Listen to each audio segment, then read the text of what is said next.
Jannik Sinner is centre of attention again, and it's all for the wrong reasons because WADA won't leave him alone. We've got Carlos Alcaraz, he keeps winning, and we've got another record for him.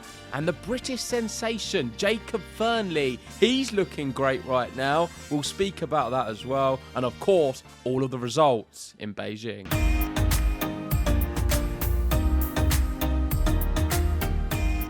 That's right, here we are. We're back again for another podcast. And the man who's always in the headlines these days, it seems, is none other than Jannik Sinner, our world number one.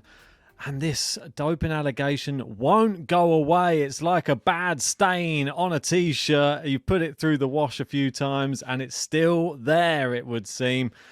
Oh, unfortunately, WADA, they have come back. They have launched an appeal. And unfortunately for Jannik Sinner, if it is accepted and, well, they're saying it's no fault or negligence, they're not accepting it.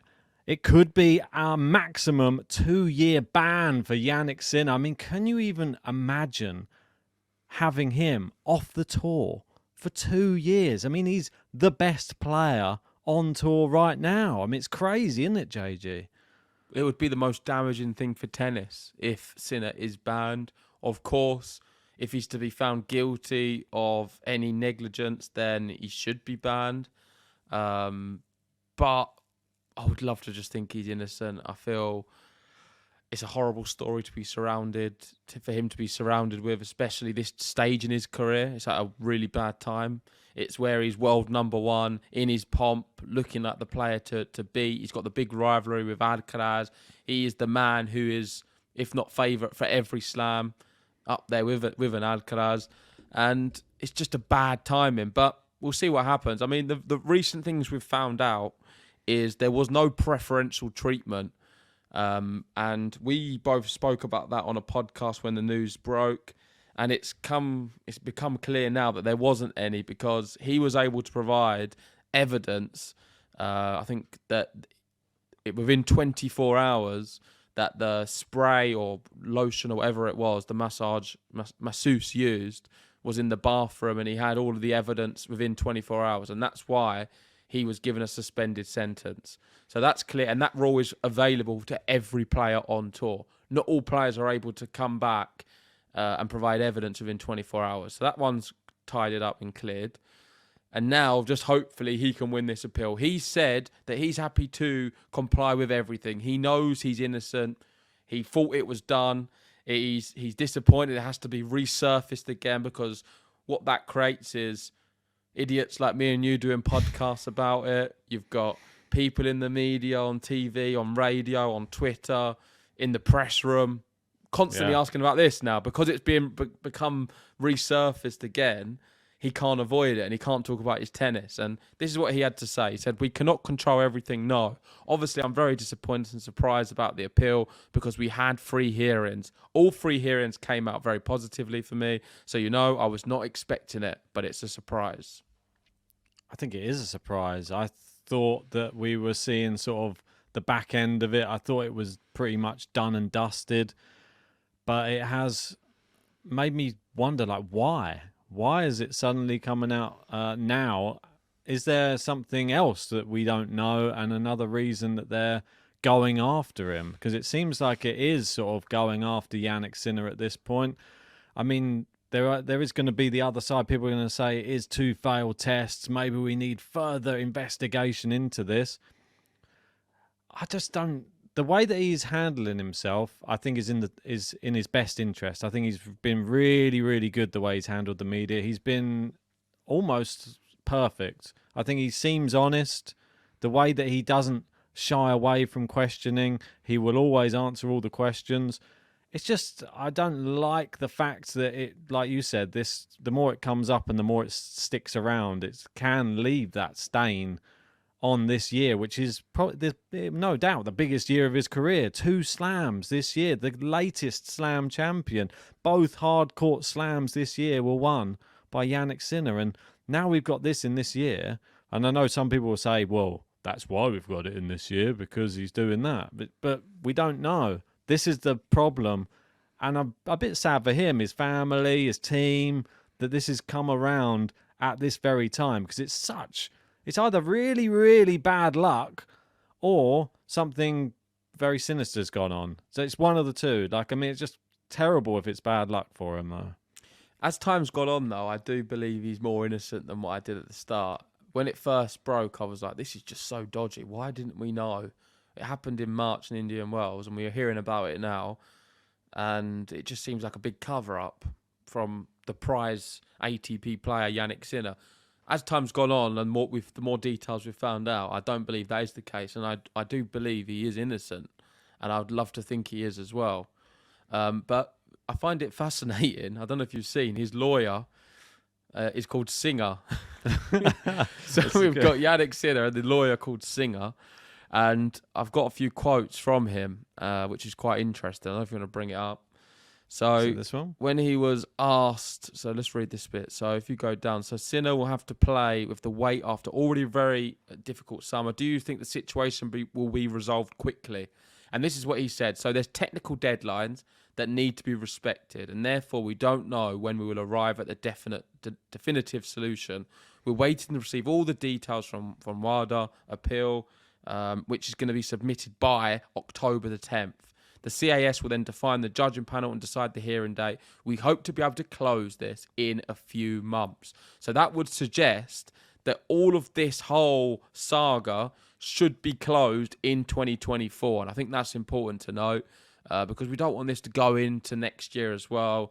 I want the Australian Open, the start of next year, just to be a whole new clean slate, and we can prove Jannik Sinner as innocent and just speak about his tennis, because that's what we all want to do. And he asked at the bottom, can you imagine that the team morale is pretty low after this stage of the case? And Singer said, we are aware that WADA has the full right to take this action. Appealing was within its possibilities, and we know how complicated the work of monitoring doping and the integrity of the world of sport is. Having said that, we believe that the appeal was really unnecessary. So there is that disappointment that the appeal has happened, but they're confident they can win. Yeah, I mean, if I think deep inside, I think that I'm confident that he will win as well. Do you think he's innocent, though? I think he is. I think that I've said it from the start. I think I was more dubious at the start than you. Yeah, I think you have been throughout the whole thing, to be honest. Yeah. I mean, I personally think that the main thing I was annoyed about is that we didn't know about it. That was the main problem I had. That's what wasn't just annoyed me. That's what made it feel a bit fishy and dodgy. Well, and then you were Mr. Conspiracy, because then you were like, well, he didn't play the Olympics. It must have been because of that. And then and then this and that. And what was this illness that he suddenly had? And why was he sick in a bin in Beijing? And what all of these other things? And why is he suddenly so good at tennis? He's won 2 Grand Slams now. Well, everybody peaks at certain times in their career. You can't say his career wasn't on an upward trajectory already. And I just think that this is like really bad timing. It couldn't come at a worse time, and it couldn't happen to somebody who's more humble of a guy than Jannik Sinner. It's like a really unfortunate thing to happen, and now it just gives ammunition to all the trolls everywhere, all online, to go at him. So he needs this, like you said, ended this year. He doesn't need this to be a 6-monther. He doesn't need this to be a year thing, because the longer this goes on, like, he's going to lose fans. That's what I'm worried about with him. And this rivalry with Alcaraz, I don't know, it loses a little bit of something. When we've got something really special in tennis right now, we can't lose it. Yeah, let's speak about Carlos Alcaraz. So he has spoken about Jannik Sinner during this difficult period in his career. He said, I hope that this term will be aside soon, so he's able to stay focused on what he loves, and that is playing tennis, trying to keep going. And there's a long quote. I'm not going to read it all, but he did allude to the fact that Jannik is innocent. He believes he's innocent. He wants this just to go away.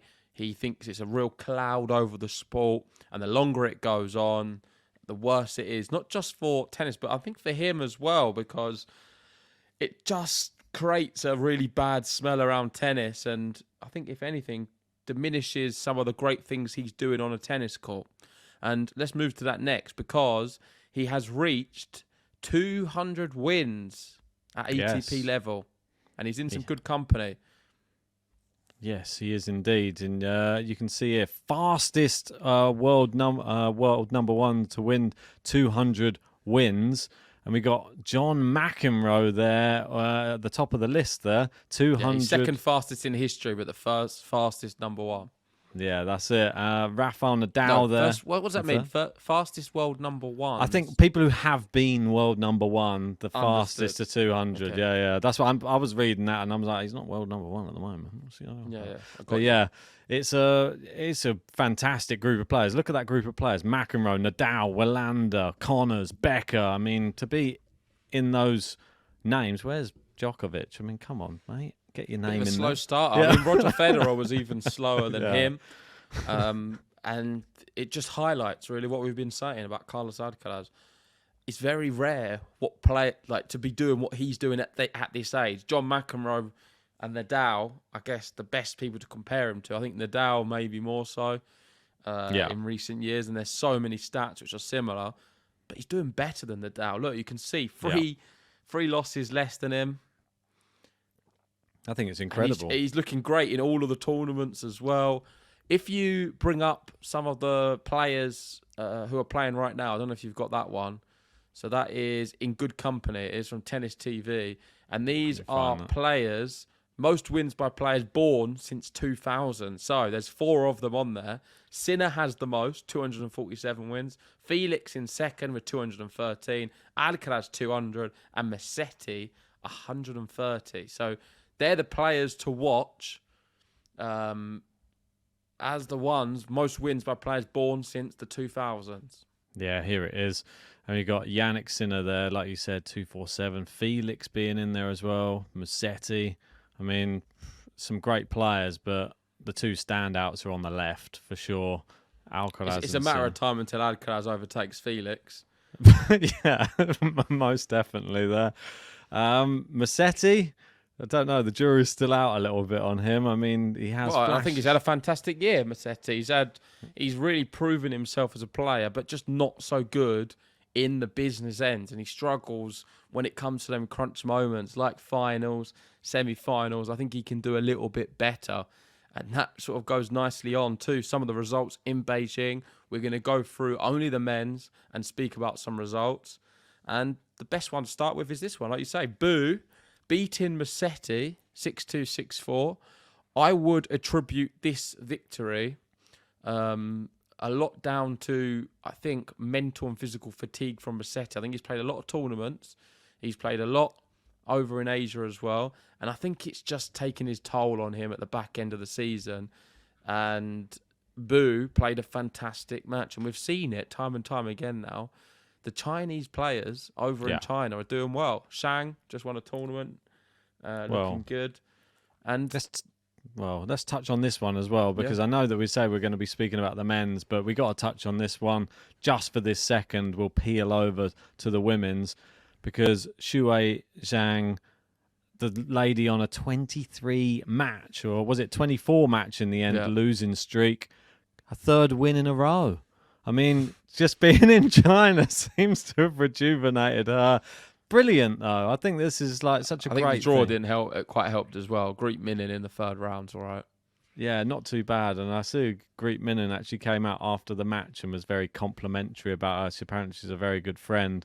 And something nice that she did for her at a tournament was during COVID, because there was a lack of travel, she waited around for Greet Minin's match to finish, which was about 3 or 4 hours after hers, so that she could drive her to the next tournament, which is very nice of Zhang.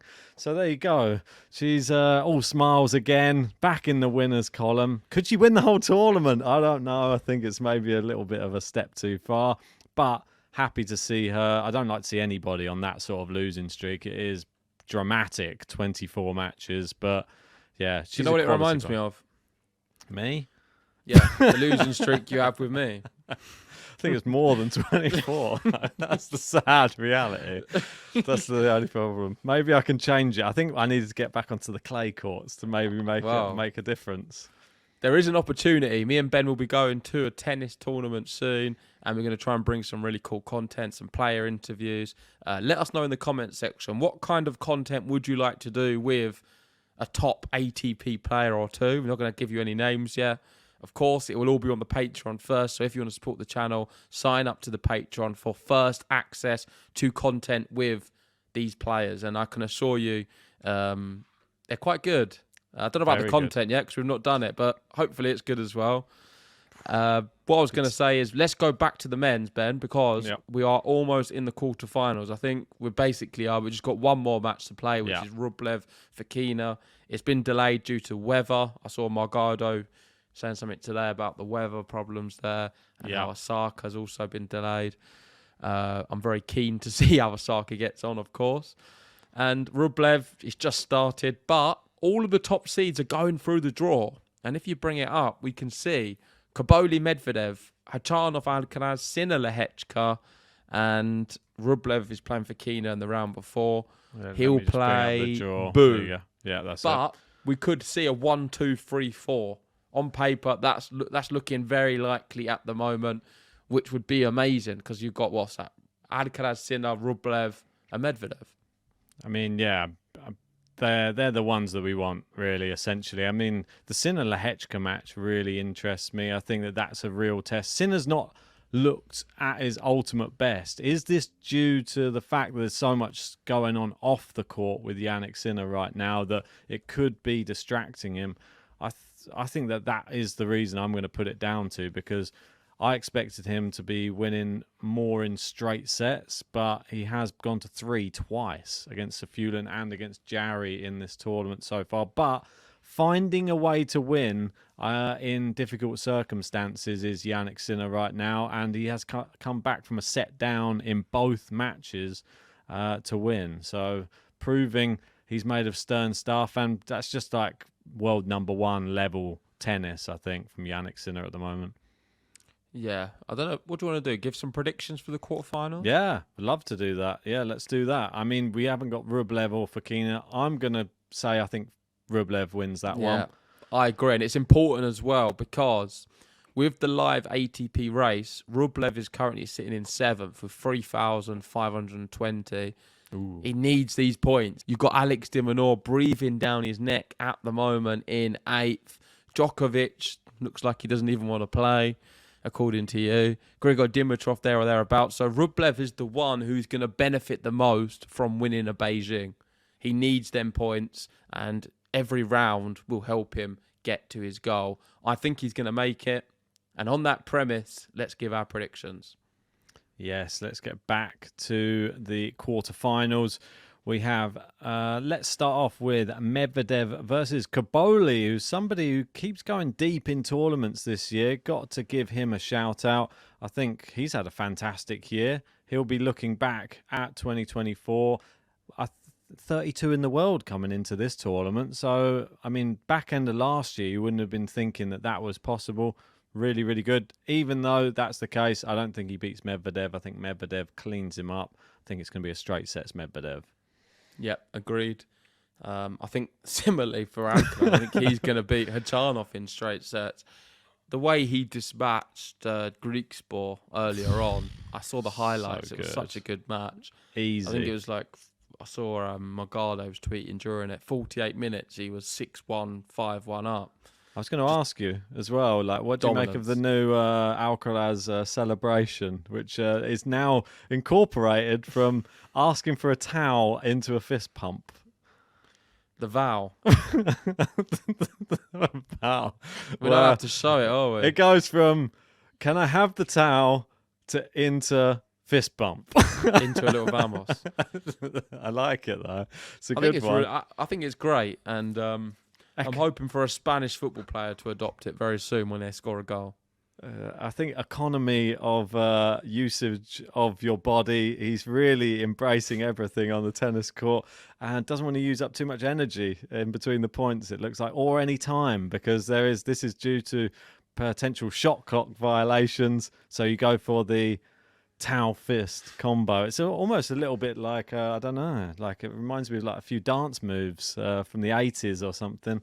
That's showing my age. Right, okay, moving on to the next Boo next one. versus Rublev or Fokina. There's part of me that thinks Boo's going to do it for some reason. I think I'm going to go with Boo. I think Boo is going to go. Him? Give him a scare. A boo. We're close to Halloween coming up. Yep. Boo goes through in 2.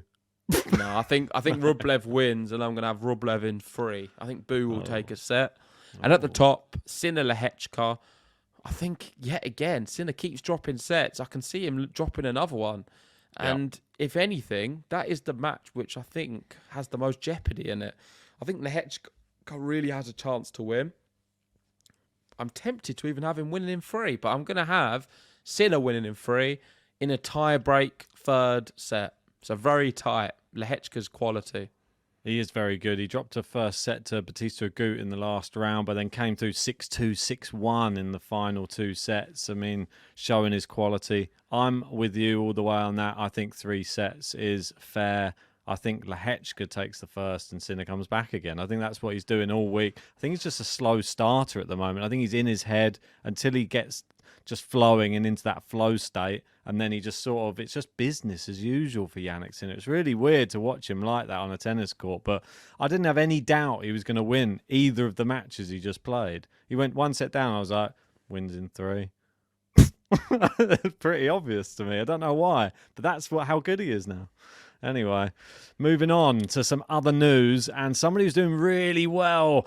On the Brit side, it's not Jack Draper, the guy who's retiring from tournaments. It is another Brit. We got to speak about him. He ran Djokovic close at Wimbledon. He's a fantastic tennis player. I think he could be, well, knocking on the door of maybe the top 50 next year. Who knows? Jacob Fearnley, or Jake Fearnley. Fantastic player. What is it, Jake or Jacob? It's a good question. I thought it was Jacob Fearnley, and I'm going to call him that. And stick with Jacob Fearnley. Maybe he likes to be called Jake, but Jacob Fearnley, the dramatic rise of him, it's been insane. He finished university in May. We're approaching October. He's now broke the top 100. Insane. The 2nd of October 2023, so this time last year, he was 1,893 in the world. 10th of June, he was 525.